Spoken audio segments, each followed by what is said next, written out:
परमेश्वर क्षमस्व परमेश्वर अन्यथा शरणं नास्ति त्वमेव शरणं मम तस्मात् कारुण्य भावेन रक्ष रक्ष परमेश्वर रक्ष रक्ष परमेश्वर रक्ष रक्ष परमेश्वर गतं पापं गतं दुःखं गतं दारिद्र्यमेव च आगता सुखदंपत्ति पुण्याञ्च तव दर्शनात् रूपं देहि जयं देहि यशोद्वेहि द्विषोजहि पुत्रान् देहि धनं देहि सर्वान् कामांश देहि मे श्री सिद्धिविनायकाय सांगाय सहपरिवार देवताभ्यो नमः प्रार्थनां समर्पयामि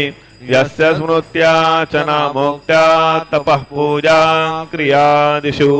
न्यूनं सम्पूर्णता याति सद्यो वन्दे तमच्युतं सद्यो वन्दे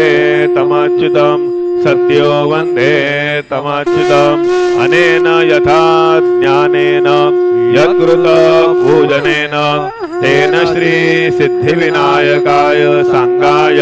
सपरिवार देवता प्रियंता न मम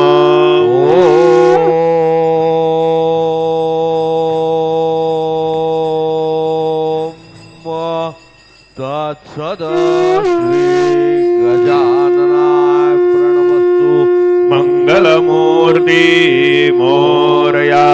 विघ्नेश्वराय वरदाय सुरप्रियाय लंबोदराय सकलाय जगद्हिताय नागाननाय सुतयज्ञ विभूषिताय गौरीसुताय गणनाथ नमो नमस्ते भक्तार्तिनाशनपराय गणेश्वराय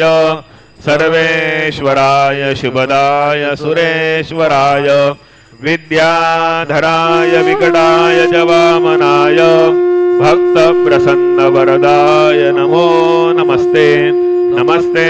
ब्रह्मरूपाय विष्णुरूपाय ते नमः नमस्ते रुद्ररूपाय करिरूपाय ते नमः विश्वरूपाय स्वरूपाय नमस्ते ब्रह्मचारिणे